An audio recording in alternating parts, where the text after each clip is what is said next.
and welcome to a very special Christmas edition of the Backspace. This week's title, Hark, the Money Saver Steam. Our friend Nelson joins us to talk about his passion for Payday 2.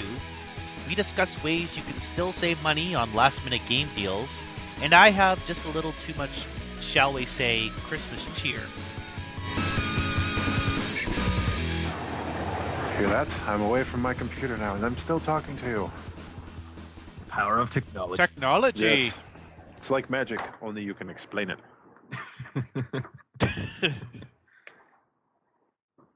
Magnets, how do they even work? No, I believe the correct... I don't even know where I was going with magnets, that. how do they work? Motherfucking magnets, how do they work? Was it motherfucking or just fucking? I thought it was motherfucking magnets, how do they work?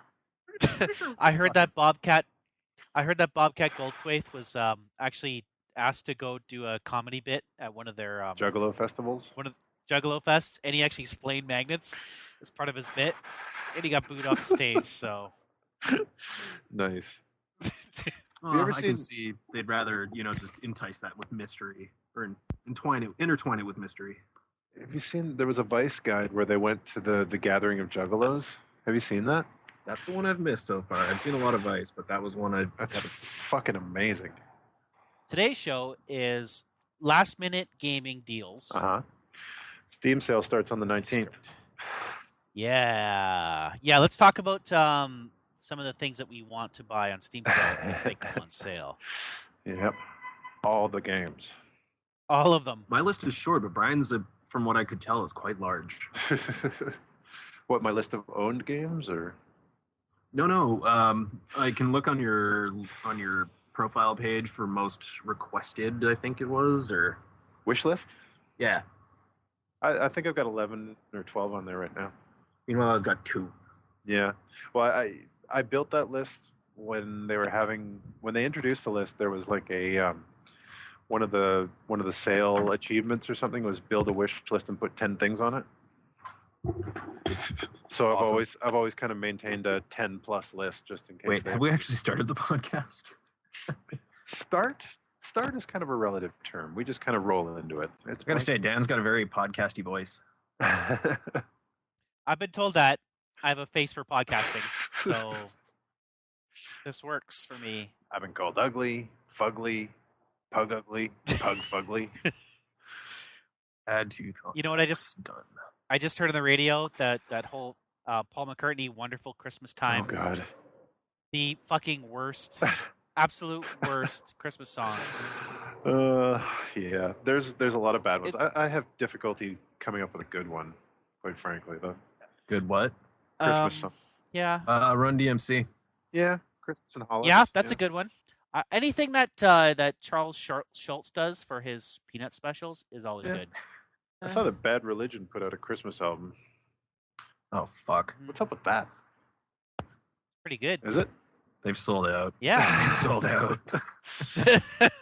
Oh, dude! For my Cards Against Humanity 12 Days of Christmas bullshit, Uh-huh. today I got in the mail the funny pages. It's got fucking Diesel Sweeties. It's got Dinosaur Comics. It's got yeah, they basically did a collaboration with a whole bunch of webcomic artists and made a actual, like, you know how, like, you get in the province, it has like, the Sunday Funnies color Mhm. tear out or whatever. Right. That's the format they gave it to me in, and I'm like, Nice. this is pretty great. I told Dan about your biggest, blackest dick card.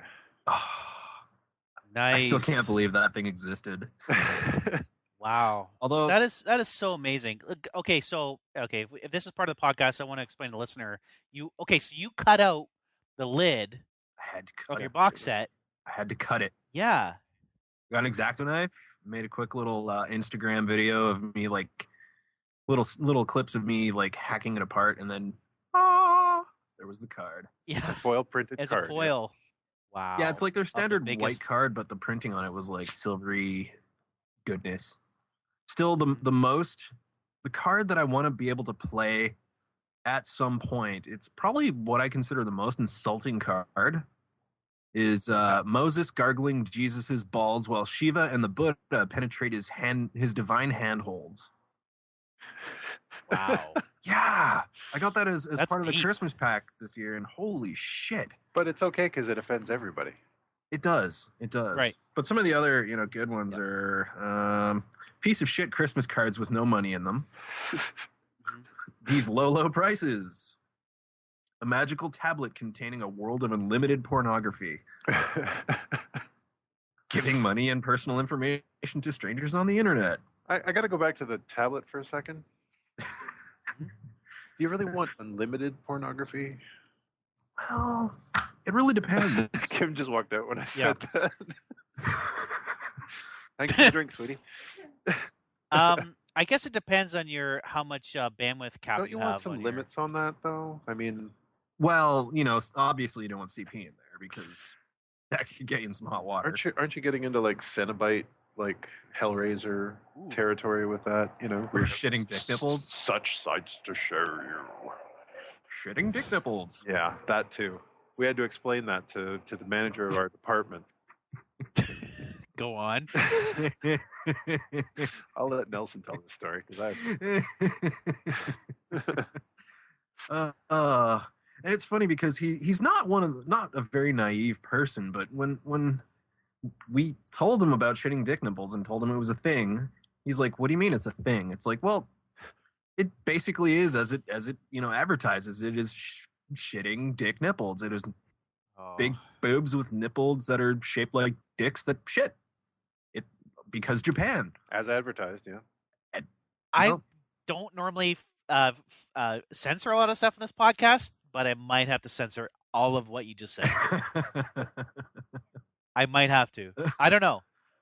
Go on. Yeah, so we kind of got to the point where we had to describe it to him, and we clearly stated because Japan, and as soon as we said that, he was like, "Oh, okay, I get it now." And I wanted to show him a picture too, but that was on the corporate Wi-Fi, so nope. I will paraphrase Tosh.0 and say that the best Japanese girls are all animated. Mm-hmm. So yeah. Well, Dr. Krieger from Archer got it right. He's got his holographic life. Yeah, exactly. Speaking of sacrilege, I was reading a book about the sacred mushroom of the cross.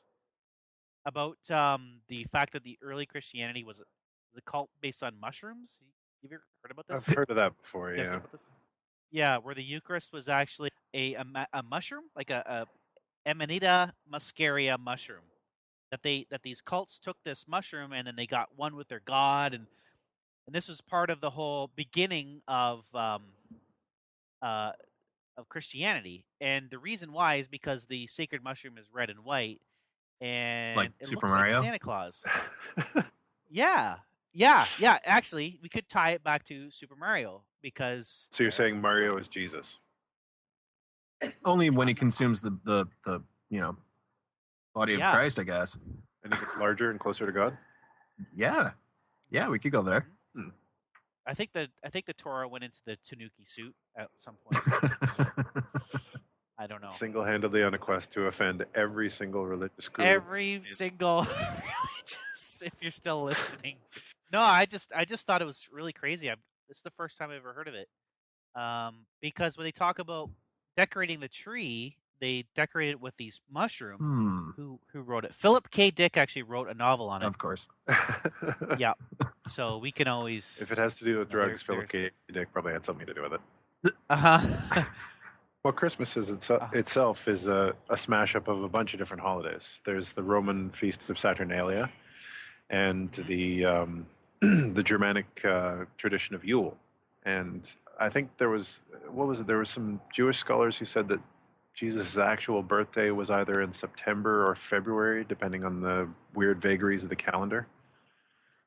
But there was traditionally kind of a winter festival that was held to kind of reassure the peasants that the harvest would come again. These are dark times and all that kind of stuff. But it's winter will pass. So here, let's have a party to make sure everybody keeps their spirits up. And that was obviously we also have to talk about the Krampus at this point. Yeah, Krampus actually shows up on a video game note. Krampus shows up as a boss in Binding of Isaac as well. Really? Really? He's one of the bosses, and if you beat him, you get a lump of coal. What's that give you? Increases your damage the farther your shots travel. Oh, see, I'm glad that we were able to make that Yeah, connection. just to brought video it around games. full circle. Der Krampus. Der Krampus. Der Krampus. If you're bad, he will take you away in his sack. Yes, he will. Yes, he will.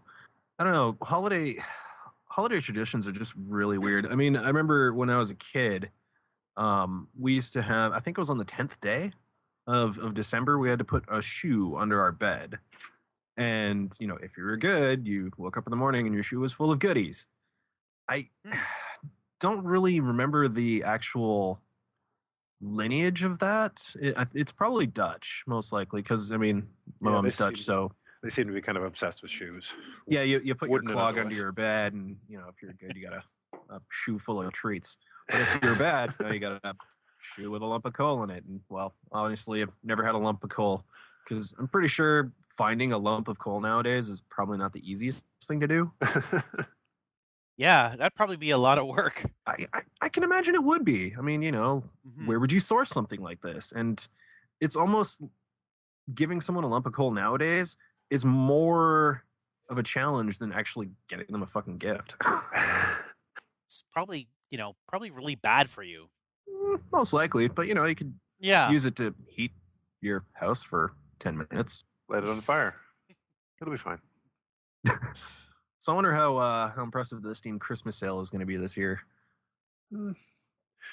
I think it's probably going to be a fairly Low-key. close retread of the autumn sale. Which I was not very impressed with. I skipped right over that.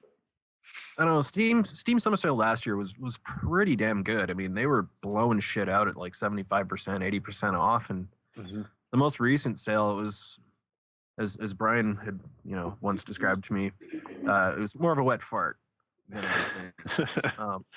It's a lot of the same deals. I mean, you kind of get a bit jaded as you go on with Steam. As your library gets larger and larger, it's like, got it.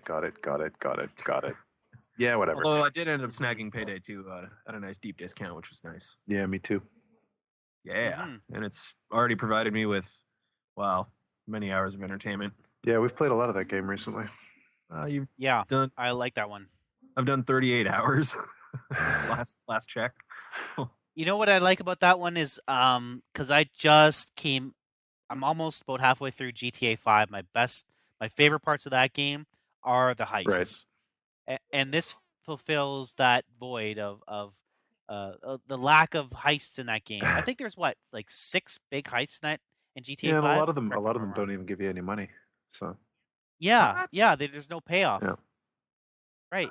Then what's the point? I don't know. You're paying off various debts, and there's one heist that you get what you're trying to heist, and they're like, "Oh God, we got to get rid of that," and they immediately get rid of it. So.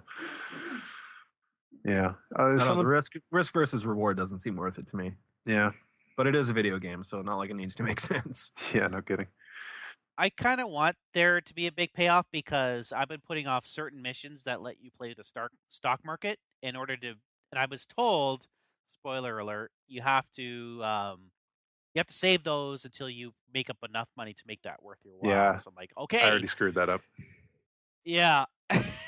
How? So I'm just waiting for that to happen. How boring a video game's gotten where you have to play the stock market. That's a mechanic that somebody had to figure out to work into a game. Wow. Well, you can call it boring. It's far from. There's a lot to do in Grand Theft Auto 5. That's just one thing you can do. Yeah. It's not even the most fun thing to do in that game. So there's no lack of options in that game. But it is kind of fun if you want to make some extra money on it. The nice thing about the stock market is you can the competitor to, let's say, Burger Shot is another fast food joint. So you could shoot up all the Burger Shot places. You could just throw a rocket through their windshield, through their main window, and that'll lower the stock. So okay, well, it's kind of neat. So you can make your own fun that way. When you put it in that context, all right, it sounds a little bit better. And you eventually need, like, what is it, $150 million to buy the golf course or something like that? Yeah, that's the ultimate goal. the ultimate prize. Mm-hmm. You can own the golf course. You could fuck with their businesses, causing their stocks to tank, and then buy in at that point, and then, well, I guess there's no mechanic to like make their businesses do better. Do horrible things to their competitors, usually. Oh yeah, well, that's there you it. go. Yeah, shoot the CEO or put a bomb in their cell phone and make it go boom All right. during a press conference. Yeah, that was pretty awesome.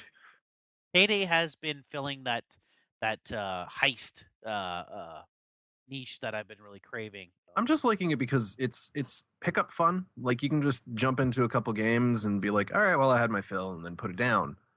But at the same time, it's not like your typical FPS where, you know, it's just mindless blow people away. It's actually, like, I've been playing a lot of public games lately, and I tell you, there's some teams where they're just so solid. You can run through a heist in no time at all with the cops out, never even entering your building or whatever, depending on which mission you're doing. And then there's just complete clusterfucks, which sometimes get irritating, but other times you just can't help but laugh. Mm-hmm.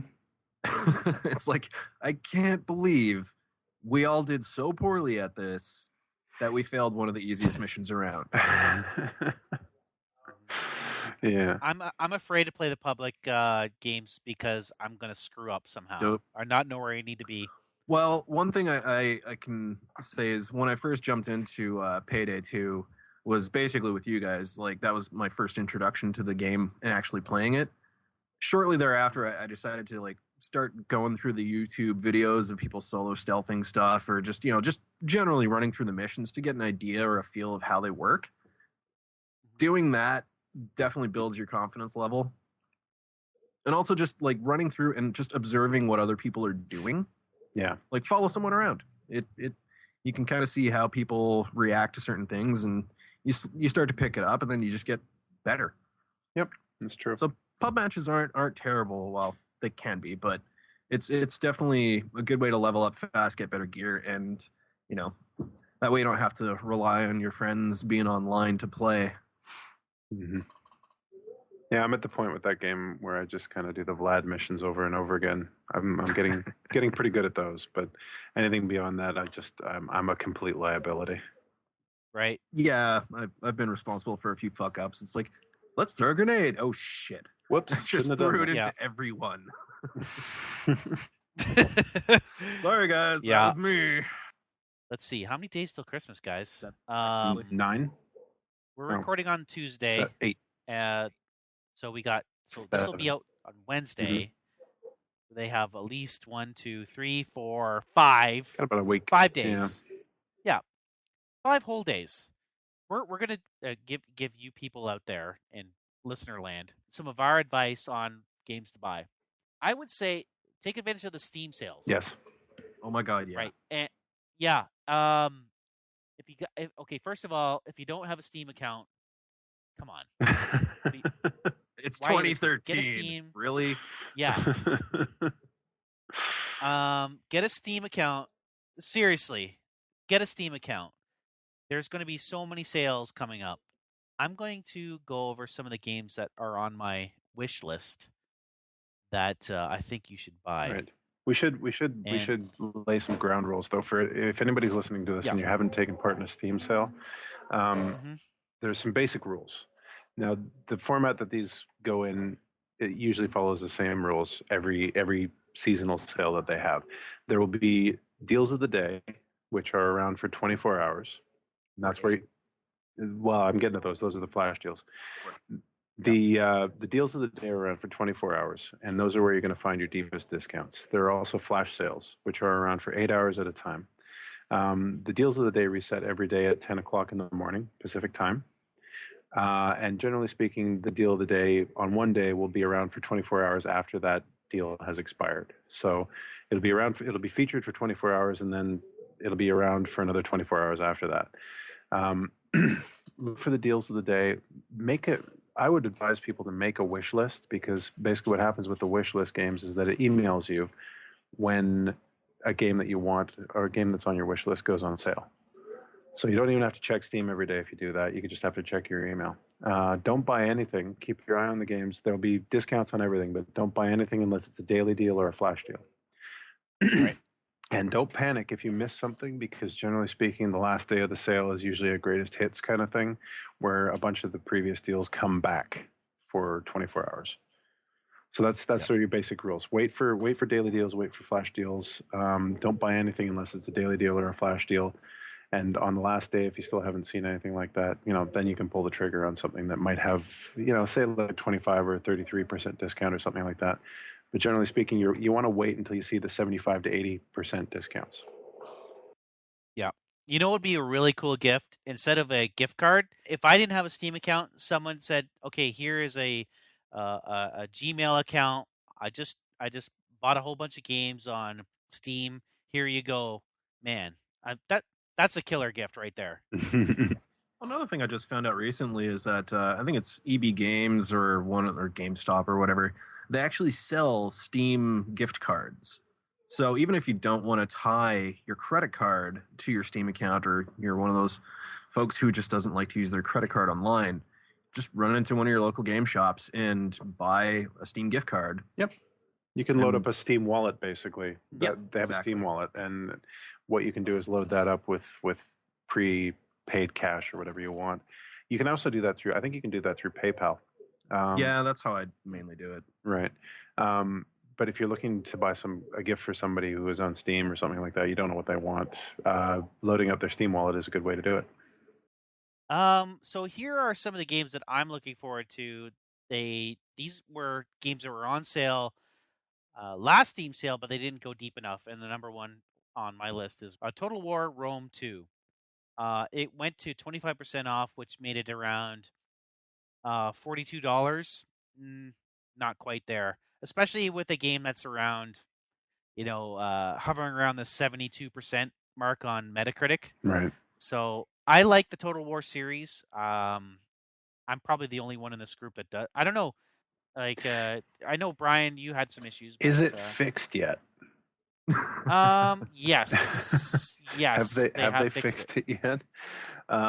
Yes, they have. Yeah. Okay. Well, from what I've seen, I mean, it looks the sort of large scale strategy games always make me really anxious, because I'm the kind of guy who tries to keep every single one of his units alive at all times.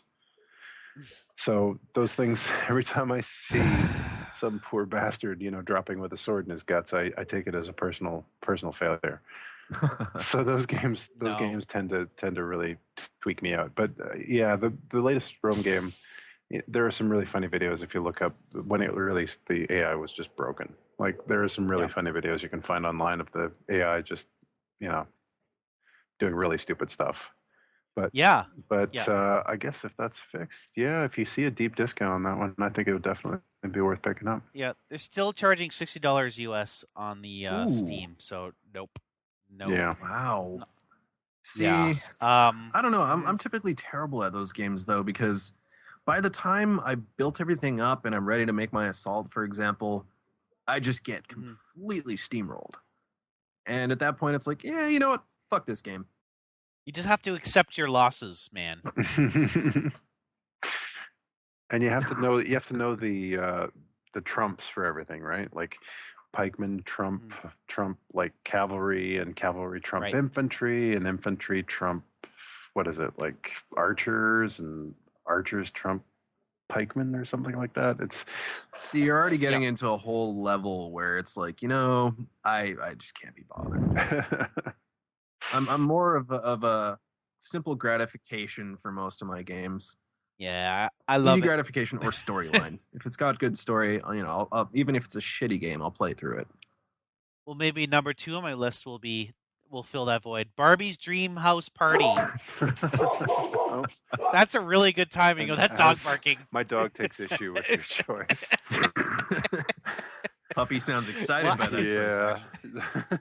Hey, listen, man. If they could put that on Giant Bomb and do a quick review for 45 minutes. She's like, that fucker wants that Barbie game again. That's it. I watched a playthrough and it was bloody hilarious. It was pretty funny. Was that the same game, the one they did the quick look on Giant Bomb? Yeah. That was the same one that... Oh god, Oh yeah. Yeah, that was game looked hilarious. painful. The one thing I found about that game though is watching the gameplay. A lot of the faces that every character made was very, I want to say Pixar-ish. Yeah, I know what you're saying. Like it had kind of that, like look to it, like The folded kind of mouths. somebody just stepped on glass or something like that. Like they Yeah. all had the same expression. Heightened Yeah. reality. It's kind of a heightened Yeah. reality type of thing. Yeah. Yeah, don't get that one. The other one I'm looking Unless at. they have small okay, children, small female children, they might enjoy it. Maybe. I think so. Maybe. Teaching you how to be materialistic at a young age. Yeah, don't buy that game. You're right. Don't get it. I'm removing it from my. No, I'm gonna leave it on there. Leave it on there for good times. Knights of Pen and Paper +1 is on my list. Yeah, kind of looks neat. Only reason I have it on there is because it combines some RPG elements with roguelike as well. But they're still asking $9.99. I'll get that if it gets down to $2.99. Now, was that? Chances are that'll be down to $2.50. Yeah. I would get that. I would get it then. Yeah. Was that an iOS game? I want to say that was a portable. I think it was. Yes. Yes, it was. It had a lot of humor elements in the preview to it, so I thought, okay, I think this game speaks to me on a lot of levels because I am a DM. I pen and paper. I like that it speaks to me in that level. That all my players, my DM games are doomed. So I no one makes that. it out alive, huh? Nobody makes it alive. Yeah. Yeah, that's it for me. I got about 3. The only other game I'm looking forward to is maybe South Park, The Stick of Truth, but that won't be up for sale. Yeah. That's about it, really. Yeah, that's all I got. Yeah. The only thing that I'm really looking to pick up in this sale is probably the new XCOM game. Is that the FPS-ish one? It's a third-person shooter, yeah, but okay, sorry. Yeah, the where is it here? The Bureau XCOM. That's still Tactics, the game, right? I think there's some small unit tactics. It's kind of like if you've ever played the Mass Effect games, it's kind of like that. It's kind of like one of these things where you can slow it down or issue orders to your squad members and stuff like that. There's kind of a power wheel from what I've seen, Yeah, but so that's more right up your alley then. Yeah, I mean it's the only XCOM game that I don't own at this point. So I've even got XCOM Enforcer on my Steam games list. I've never actually installed it, but yeah. Let me just hang on. Let me just look at this all games. One day. One day I will try it. I've got XCOM Interceptor. I've never actually played that. Yeah, XCOM Enforcer. Yeah, I don't even know what this game. I bought it as part of an XCOM pack, so whatever. There's a game space for it. People actually like this game. That's the first comment at the top, of the game space for it. Oh, yeah, that's too bad. You know why? Because I saw the Quick Look X on that, and those guys are really they really like that game. Really? Yeah, it just did not pan out for them. That sale would have to go deep, like $15 or less, and then I would get that one for sure. Oh, the XCOM, the Bureau, you mean? XCOM? Yeah. I don't know. I like the look of it. I didn't pick it up when it was a $60 game because I'm not an idiot and I have Steam, so I know it'll go to a discount. Yeah. It's like I can't remember the last AAA title that I actually paid full price for at this point. I think it might have been XCOM, the other XCOM game that was released. I think that was the last game I bought day and date. Really? Assassin's Creed 3. That was me. I'm trying to look too. Maybe Total War. Shogun 2. Yeah, you wait 2 to 3 months and you'll find it for a 75 to 80% discount. So there's just not much point in buying brand new games anymore, unless you want to be part of a multiplayer community or something like that. But I get a lot more satisfaction and bang for the buck out of like small indie games these days. So yeah, so, sure. Another one that's on my list actually, while we're talking about that, is where is it here? Dungeon of the Endless. That was actually put out recently, and it's a roguelike dungeon defense game, which is actually set in the Endless Space universe. That actually looks good. Yeah, yeah. I'm not a roguelike guy, but that actually looks good. I've heard good things about it, and it's supposed to be actually pretty early because it's part of the what is it, the early release program they have on Steam. Oh, Greenlight.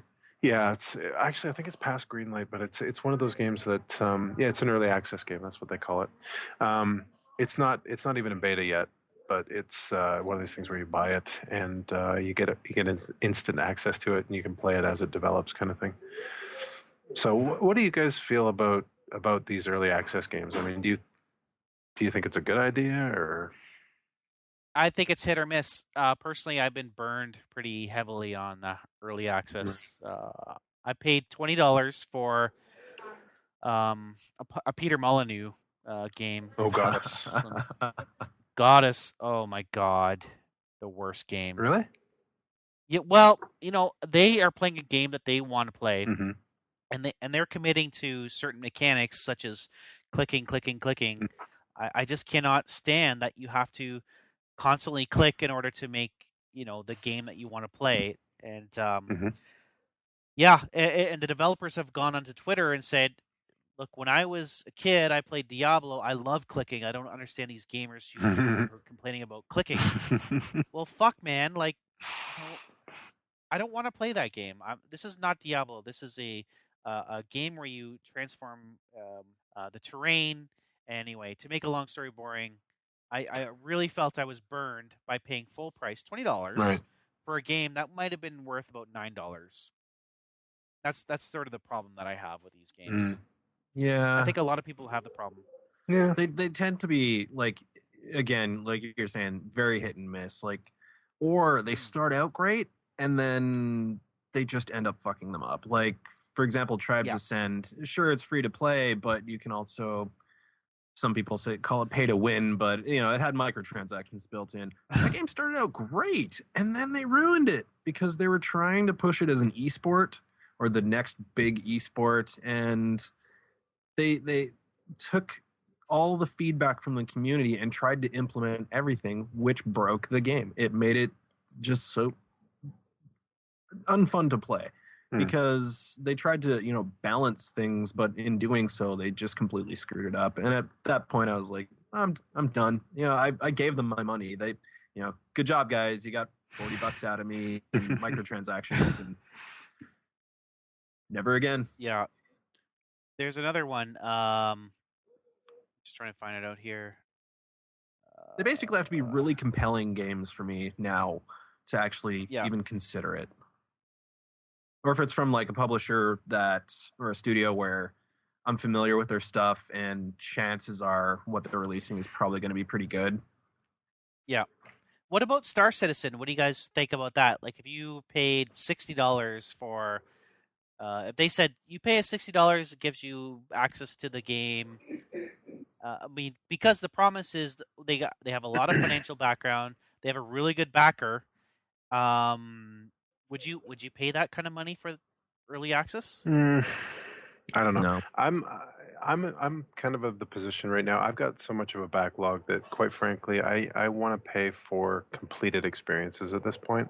Like I have a limited amount of time to game, and I don't want to be sold something that isn't quite done yet, because I'll play it for a couple of weeks and then I'll lose interest in it, and you might turn it into a completely different game after that. But I just have a hard time going back to stuff that I've already tried. Weren't we talking about one earlier today where you basically ran into that scenario? Yeah, Don't Starve.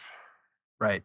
I bought early access on that game, and I played it for quite a while, and I know there's been quite a lot of changes that have gone on that, and I keep meaning to go back to it, but yeah, I don't know. I can't. I feel like I'm kind of retreading the same old ground. It's like I want to go into it when it's done and when I can devote time to it and play a kind of a finished experience, not when there's just a sort of a skeleton of a game there that I kind of get familiar with and then, sort of get tired of. I don't know, for lack of a better word. So now, conversely to all this, there's for example, Telltale, Mhm. where you bought The Walking Dead, Mhm. but you didn't actually get a game for at least, I think it was like 5-6 weeks before they delivered The Walking Dead, episode 1 Mhm. of season 1. But that's a different kind of animal, though. I have no problem with serialized games. Like, I don't mind if you're going to sell me something that comes in chunks, as long as it's a fully formed experience in kind of each one of those chunks, right?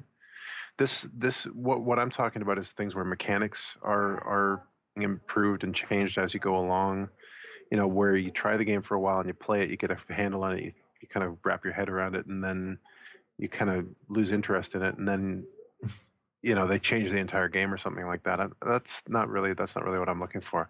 But with yeah, I know what you mean with the serialized kind of stuff that Telltale puts out. That's kind of a different beast for me.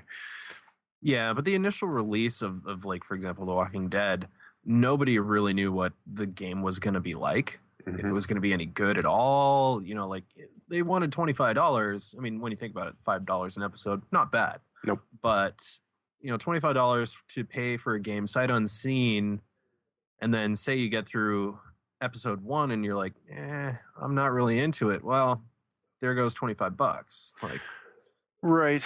Yeah. But I mean, at the same time, I think the people who are buying Telltale games know what they're getting into at this this point. is true. Yeah, we do now. Like The Wolf Among Us, I was day and date. Yeah. Which because one? I knew it was The Wolf Among Us. That's on my Excellent wish game. list. Yeah, very good. I don't know if they got episode 2 out yet, but Nope. episode 1 is worth it. I'm hooked. I'm really excited about the next episode. Mm-hmm. See, that's more along my lines of games, because it's story driven. It actually cares about giving you a pretty good gaming experience, but at the same time, it's giving you a great story. Granted, a lot of the decision making you make doesn't really have any effect whatsoever on the ending, because you're going to get the same end regardless. But how you came to that end, like, for example, The Walking Dead, you could play that game as like a complete asshole. Fuck everybody over, and at the end here, you've made your decisions, and if you're comfortable with that, cool. Some people want to play it from a very very caring or a very altruistic methodology, and by the end of the game they still get the same ending, but again, they feel better about it themselves because they completed the game the way they would have done it. That was The Wolf Among Us is hopefully along the same vein. That was kind of one of my gripes about The Walking Dead, is that it felt like they were going to punish you regardless of how you tried to approach most situations. There was always a negative outcome to everything you did. Like, I basically referred to The Walking Dead when I was talking to Dan about it. I called it, "Oh God, what have I done?" The game. Because I mean, no matter what choice you choose to make in that game, there's always something bad that's going to happen. And I get that's kind of inherent to the whole Walking Dead mythos at this point. It's like you got to make the hard choices. You got to make the hard choices in this kind of situation, right? But there wasn't. It felt like you were kind of channeled into a situation where something was going to be bad, regardless of what choice you made. Yeah, it's kind of like the TV series, though. Yeah. Oddly enough, that's on my wish list for season 2 of the Walking Dead game, but I'm still not entirely sure I want it. After going through their first game and the experience of all that, it's like, do I really even want to continue with this storyline? I mean, the whole Clementine thing, she was a very endearing character, and you kind of want to see where it goes from there. Mm-hmm. But at the same time, it's like, it's kind of going to be more of the same, zombie the game. Yeah. I mean, I enjoyed the time I spent with those, and I think I probably will play the second one. I haven't played The Wolf Among Us yet, but I probably will pick that up at some point. I'm really hoping that one goes on sale. Yeah, if it's on sale, get it. I think in order to play the next series of The Walking Dead, you're going to have to play the first one. It was Game of the Year on many websites, so, and probably maybe even ours if we had a podcast.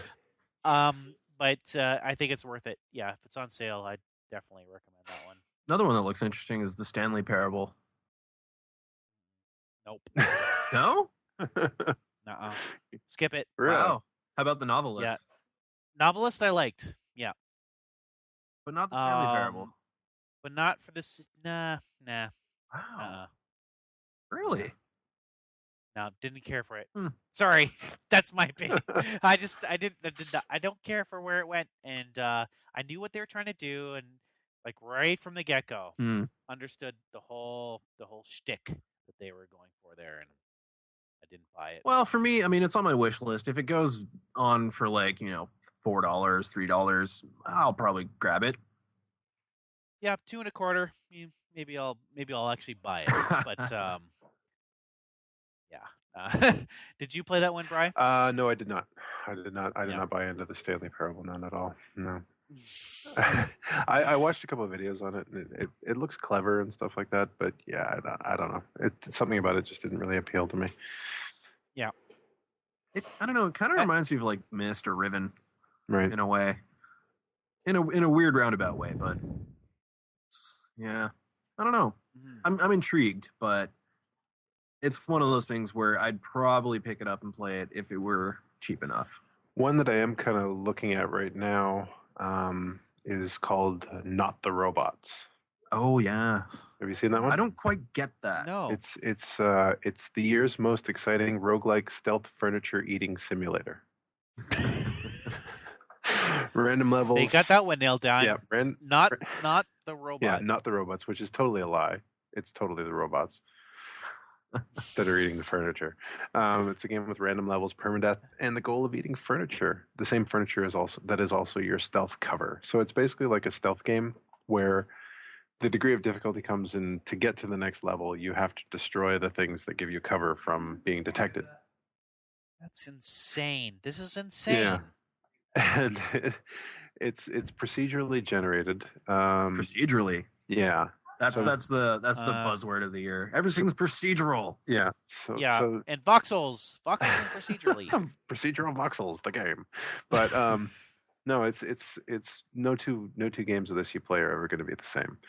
And that kind of tickles my my Binding of Isaac itch. So it's got Total Biscuit actually did a video on it, and he said it's a pretty damn good stealth game. So that's pretty cool. Yeah. It looks fun, but I have a feeling I'd get sick of it really quickly. It looks pretty shallow. It's the kind of thing. But I thought the same thing about Binding of Isaac before I played it, and that game has surprising amount of depth, and I put a lot of time into that one. So I'm going to add that to my wish list. Yeah. Okay. What else do we have? So I believe Nelson was talking about the swapper. I was. Right. Okay. Yep. That doesn't have anything to do with cum swapping, though, right? See, that's the unfortunate part about that title, because it alludes to all sorts of other things like wife swapping, blah blah blah. But no, it's done in a very unique style, almost claymation-esque. Actually, I think the dude hand built all of the levels, sets, everything in that game. And normally I'm not a puzzle game guy. I typically get frustrated really quick. But after a little while, you start to figure out the puzzles and kind of get a good feel for how they work. Trying different approaches, sort of like Portal. But yeah, that game, you feel uneasy the whole time. But there's not going to be some like jerk scare or anything like that. And as you go through the story, it just starts to get a little bit weirder, but it keeps you curious the whole time. I don't know. I've just been enjoying it. It's one of those when I just need quiet time and I just want to tune my brain into trying to figure shit out. That's usually when I play Binding of Isaac or FTL. Those are my go-to games for that. Yeah. Well, everyone's different, right? Yep. No, I know. That's absolutely true. We were saying that if you want to keep an eye out for gaming deals during the holiday season, Steam is a good place to start. But there's also places like Good Old Games, who currently have a winter sale on that has a lot of really good stuff if you're into retro games and stuff like that. Yeah. And if you have even a passing interest in the old BioWare and Black Isle Infinity Engine games like Baldur's Gate, Icewind Dale, Planescape Torment. They've got all of those on sale right now. Yeah. And Green Man Gaming is another good site to look up as well. And the Humble Bundles. Humble Bundles for sure. Always. Yeah. There's a brand new one of those that's come out, and yeah, I've padded out my Steam library quite significantly with Humble Bundles over the years. So, of course, you usually end up with a whole bunch of games you don't want, just to get one of the games you do. Yeah, But it's not like you have to install them. I bought the EA bundle just because I wanted Dead Space 3, and I paid $5 for it. You know, it was like. Ooh. I heard Dead Space 3 wasn't that great though. It wasn't. It really wasn't. I would stick with Dead Space 2 if you're at all interested in the franchise. Dead Space 1 is as far as I'm concerned, it's a masterpiece. It's a fantastic game. Very good.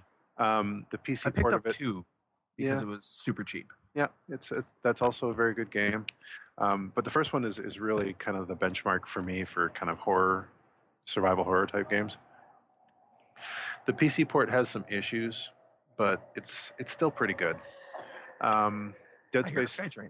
Yeah, there it is. Sorry, I'll go back inside now. It's cool. It's cool. Dead Space 2 is also really good. It broadens the scope of the whole thing quite a bit, and it's less scary. It's more of an action game, but it's still a really good game. Dead Space 3 is... it's just... Microtransactions ruined it. Yeah, it's crammed with microtransactions. They shoehorn in this kind of co-op mode that says, hey, you could be playing this co-op. Go find a friend and sell them another copy of our game so that you can play co-op. Because realistically, gamers have friends. Yeah. Well, we do, but, We don't want to pressure our friends to buy shit. Yeah. Yeah. Yeah. So. You ever notice how a lot of the Steam games come in packs now? Like, you can get the 4-pack. Yep. And then all your friends can have it at your expense. Yeah, I've still got some copies of games in my inventory right now that I bought 4-packs of. Magica? Yeah. No, I got what is it, Guns of Icarus. I still got a license for that. That's a good game. Around. And Natural Selection 2, for some reason I bought a 4-pack of that one. I don't know why. Now, if you had said like Red Dead Redemption. That's not out for PC yet. Not yet. Still not? No. Not yet. Fuck. Wow. That would Color me ignorant. That would be awesome if it was. But yeah, I love that game. Shame. Yeah. Another good Christmas buy. Cards Against Humanity. I love that game. Can't say enough good things about that horrible, horrible game. Yep. It's a party game for horrible people. It really is. So, it really is. Apples to apples, but with big black dicks. Big black dicks and bigger, blacker dicks. And the biggest, blackest dick. Biggest black dick, yeah. Because segue. Are we going to talk about news? We should talk about news. News. We like talking about news. All right. First, I want to talk about something that's not game related. What? That's I know. What? I've got one. We'll see if it's the same thing. All right. Shia Labeouf. Yep. Are you talking about this, Nelson? Go for it. You probably know a lot more about it. This caused so much confusion on my Facebook today because I said my joke, which required an explanation, was that my next phrase for picking up a girl is, "Hey baby, you Shia Labeoufed my heart," because she stole something, which is exactly what Shia LaBeouf did when he made Captain Plagiarism. Yes, a short film that tries to point a finger back to all of his critics, except he didn't write it at all. Copied page for page. Shot for shot. From a comic book. Shot, yes, of a well-known comic artist. See, you have that comic artist name? What was that comic artist name? Drop that. Daniel Close. Yes, thank you. Daniel Close. And this isn't his first time doing it. He's plagiarized other shit. Right. I'll let you talk about it, but yeah, there's a cherry on top of this whole thing. Right. So he got caught. He got caught red-handed, and I don't know what. Like, is he such an idiot that he thinks that he doesn't know that people are down here above his head that is shoved up his own ass, that he can just walk down at us and tromp on us, and who gives a shit and what he steps on? Like, does he realize? But instead of like saying, "Okay, mea culpa, I fucked up," he steals his apology letter from a Yahoo Answers forum on how to make a sincere apology. Oh wow. Yeah, he Uh-huh. plagiarized his apology for plagiarism. Inception for plagiarism. It's Mhm. so meta. Wow. Yeah, I know. Wow. That's Yeah, I know. yeah. I didn't know it went that bad. Yeah. Holy Very deep. shit. Yeah, the AV Club had this to say about it. It turns out there may be a deeper artistic intention and/or psychological problem behind this whole thing, seeing as how Labeouf also seems to have plagiarized his apology again. His first tweet is incredibly similar to a Yahoo Answers comment from 4 years ago, written in reply to a question about plagiarism, which again is either deeply ironic or deeply pathological. I would say Little the from column latter. A, little from column B. Yeah. Like, how did he think he was ever going to get away with it? Oh, stealing is a victimless crime, like punching someone in the dark. Well, okay, so there were Shia LaBeouf apologists, I kid you not, on the internet Wow. saying that he had hired a ghostwriter to write this script for him, and that the ghostwriter had basically plagiarized this. But whatever. Mm. The guy's still fucked up. Yet he still, always claims that, I do my own stories, and I even draw my own comics. That's how great I am. And so, Yeah. preaching on that has to hire a ghostwriter. Like, I wow. The weird thing is this film played in Cannes in May of 2012. No way. So it's been around for a while. And it was only when it went up on this website. There was a website called Short of the Week that featured his directorial debut. Somebody A started Shia saying, LaBeouf film. yeah. There's a blurb here that says, created by actor turned director Shia LaBeouf as a way of trying to understand a profession that carries a lot of sway in his industry. The film critic HowardCantor.com is an entertaining short brimming with engaging performances, snappy dialogue, and crisp cinematography. Based around the inner workings of fictional film expert Howard Cantor, LaBeouf's latest short is a film about principles and how you deal with those beliefs when they come under scrutiny. This is just there's so much irony going on here. It's just it's I yeah. really feel bad for Jim Gaffigan, Uh-huh. because he actually did a really, really good job playing the lead actor in this. Did the voiceover work. He's a comic. He does a lot of like comic stuff. This was his first real serious role, and now this is attached to his name.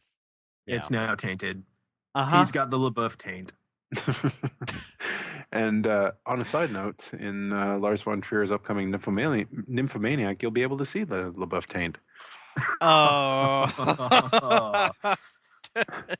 Thank you for that. Yeah, no problem. So in other news, the VGX Awards. I need Purell for my brain right now. Yeah, the goggles, they do nothing. Yeah, let's get away from that. Shia LaBeouf is a terrible actor. And let's move on to some more happy news for the holidays. That The Guardian has revealed that the NSA is spying on us using WoW, Xbox Live, and Second Life. Mm-hmm. They are using undercover orcs to sniff out what the NSA believe are spy rings using the online gaming as a hub. Right. Undercover orcs, dudes. How do I get one of these jobs? How do I get the job where I go to work and play World of Warcraft for 8 hours a day?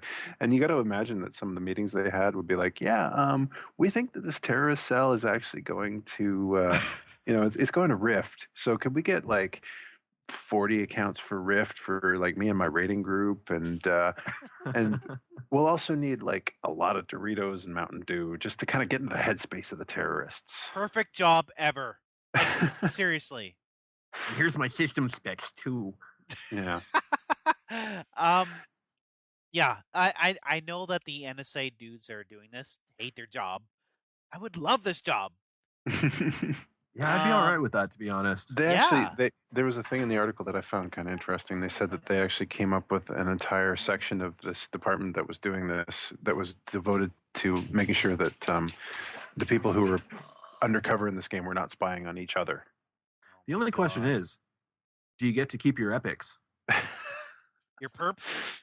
Yeah, your perps, man. Yeah.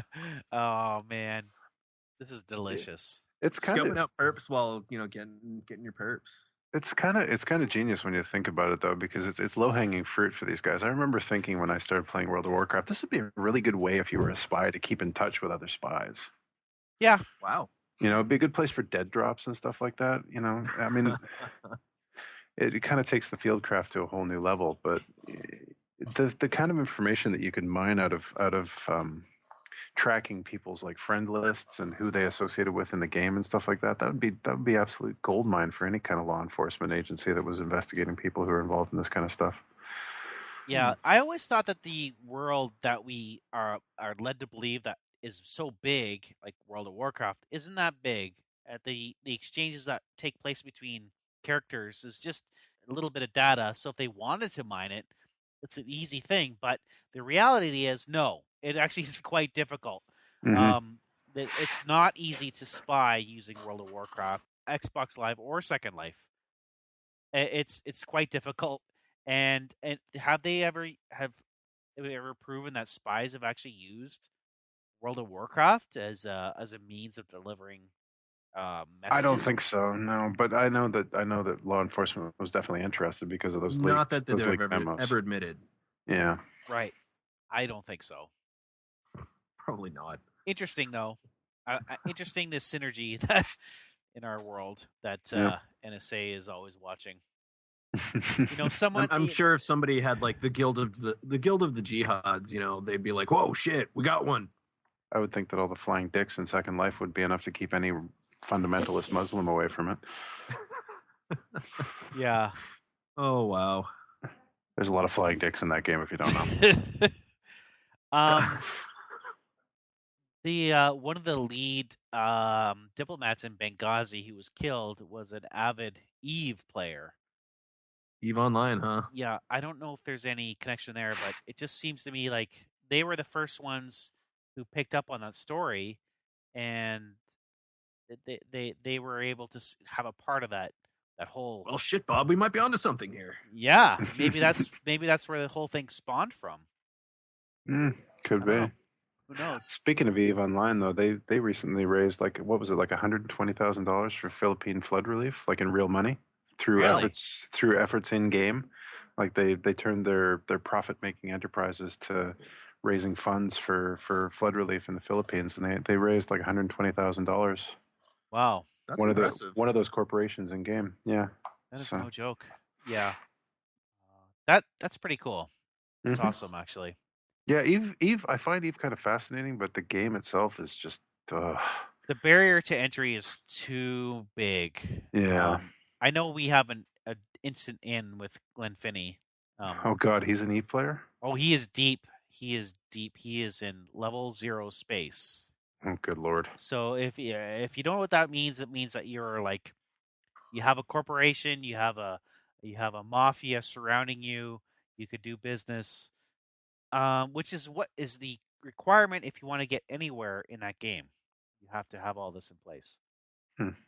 Or be a goon squad and just don't give a shit and just grief everybody. Wow, fun is hardcore. I remember all the times he used to mock us for playing EverQuest. Yeah, and here he is. My, how the tables have turned. Okay, so moving on. In our last podcast, we mentioned that Telltale was developing a Dream IP. This week, or actually last week, they announced 2 IPs. One that we actually speculated on, which was Game of Thrones. Actually, I think it was you, Brian. You figured that was one of the. That was the word. That was the buzz that was going around. Was that it's actually a thing now? Yeah, they had gotten the Game of Thrones license. It was announced. Yep. And the other one, which is a surprise and is actually more intriguing to me, is Borderlands. Oh, right. A Tale of the Borderlands. Yeah. Interesting. Yeah, they actually, didn't they announce that at like the VGX Awards? Yeah, I think they did. Yeah.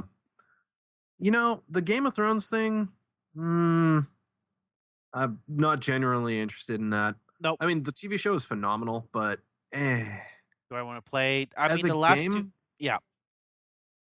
I don't No. know. But Borderlands, doing like a whole kind of origin story maybe, or where they're actually going to pitch it, that could be interesting because, I mean, Borderlands and Borderlands 2 is a lot of fun, but you kind of get sick of shooting people in the face after a while. Heresy. Yeah, you're right. You never get sick of it. But, being able to just get a little bit more into the meat and potatoes of where everything came to be, how it all, just origin stories are interesting if they're done well. And from a Telltale's perspective, they do really, really well at story-based games. So this could be good. I'm a big Anthony Birch fan. I like the stuff that he's done with Hey Ash, What You Playing? And he did Borderlands 2. I want to see he's not developing this game, but he did create or expand rather on the universe of Borderlands. Looking forward to see where they go with this game. I mean, I really enjoyed Borderlands, so I'm interested. I'd probably pick it up most likely. Mm-hmm. But yeah, I don't know about the whole Game of Thrones thing. That's a thing. Yeah, I don't. Really I mean, care they're kind of riding off the whole. I mean, same thing with The Walking Dead. Those games made them a shitload of money. So obviously, why not go with Game of Thrones? It's one of the most popular shows on TV right now. Make a game about it, get a whole bunch more money. Woo, bank account. Yeah, what do you think, Bri? I think Telltale, like we said before, has earned a lot of goodwill. The Game of Thrones license is something that is yet to be done justice in any kind of video game form, as far as I'm concerned. So I'm cautiously optimistic about it. Yeah. The Borderlands one is more of a wait and see for me, because I don't think that story is really that whole universe's strongest aspect. It's very atmospheric, but I'd be interested to see what kind of story they can mine out of that.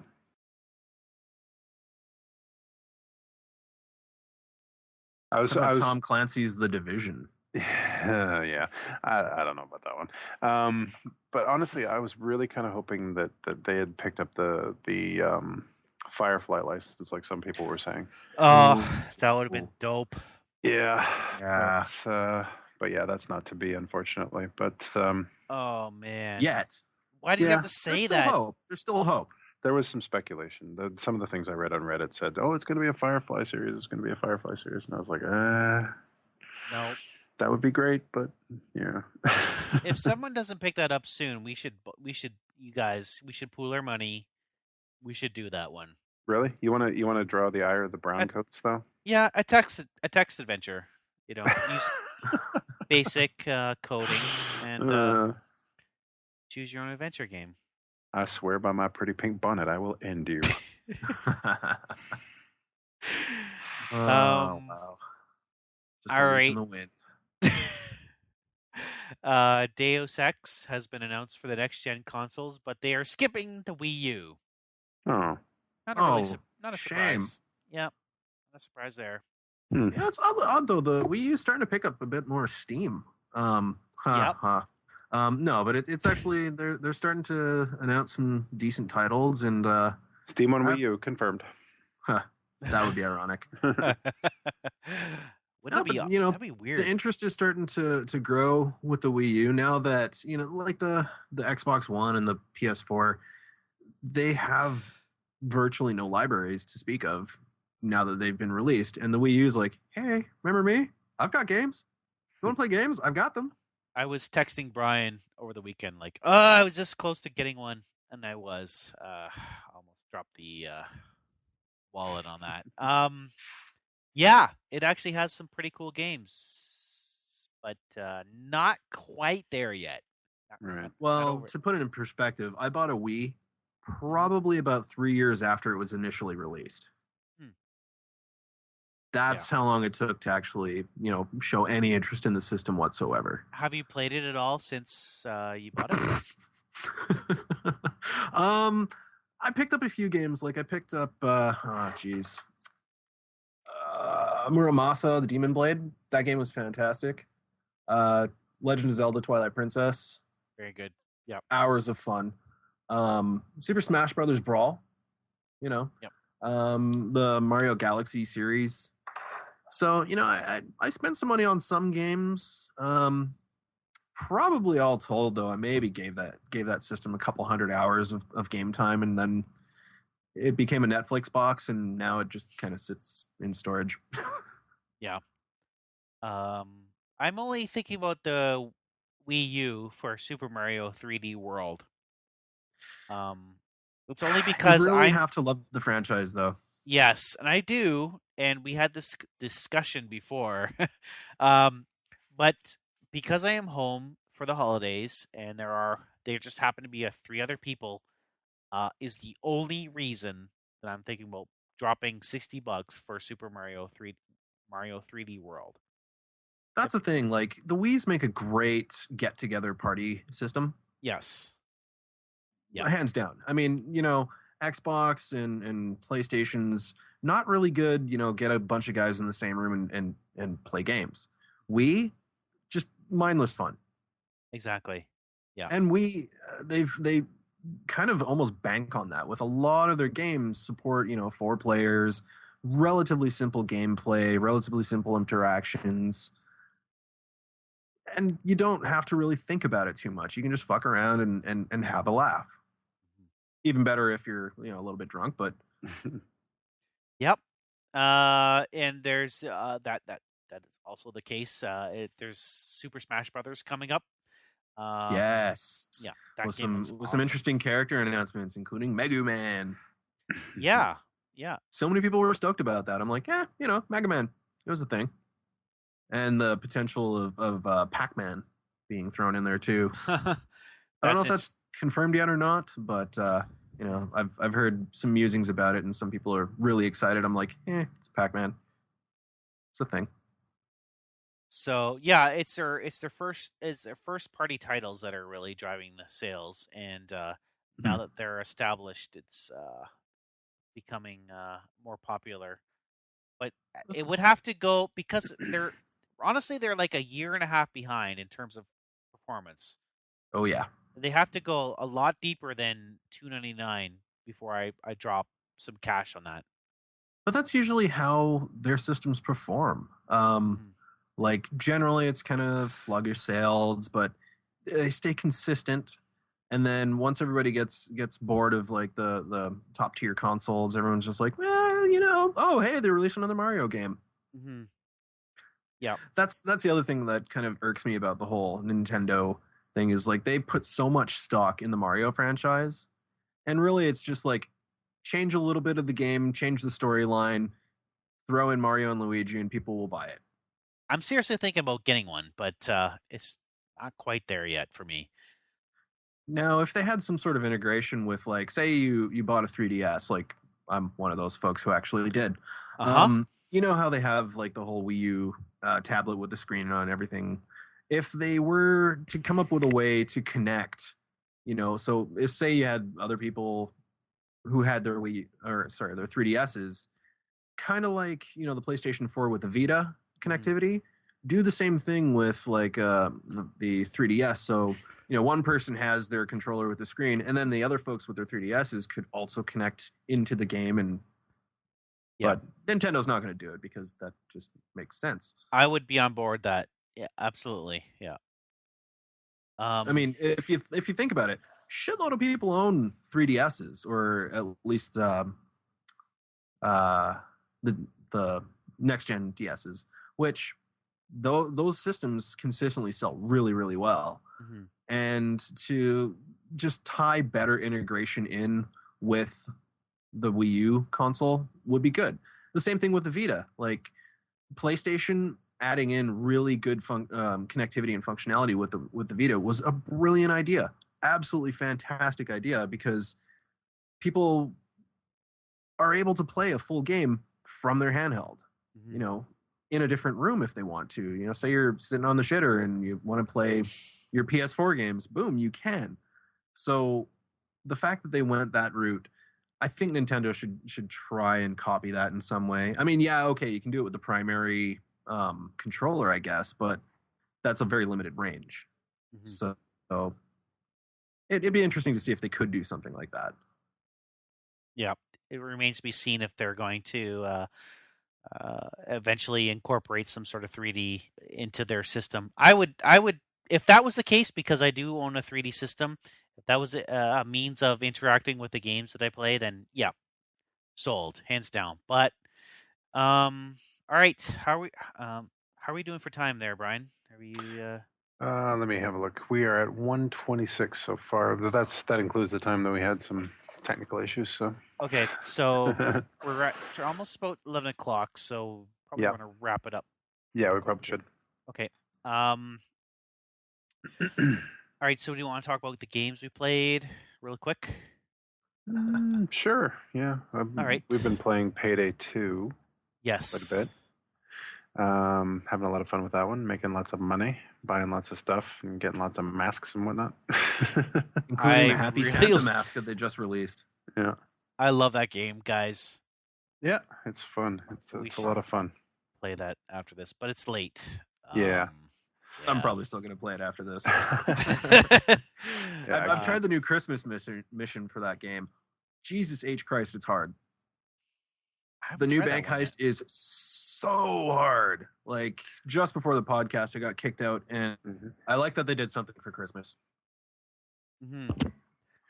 Right. Sorry. What about you, Brian? What have you been playing?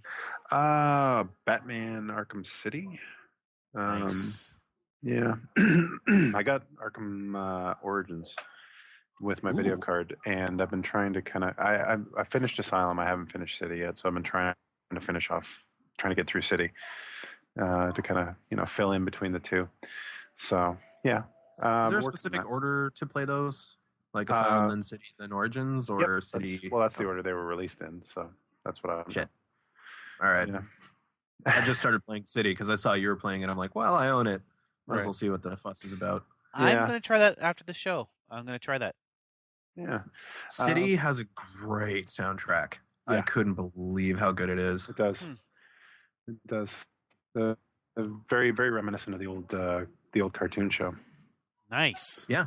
And actually some of the movies too. Wow.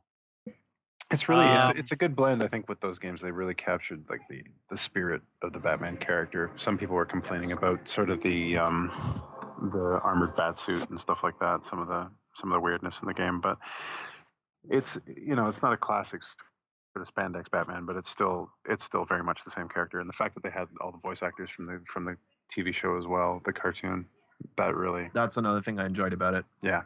Yeah, Mark Hamill doing the Joker. I mean, you don't get that in Origins. Apparently, it's different voice cast. But yeah, but I've been playing. I wonder if that's going to take you out of the element. I don't know.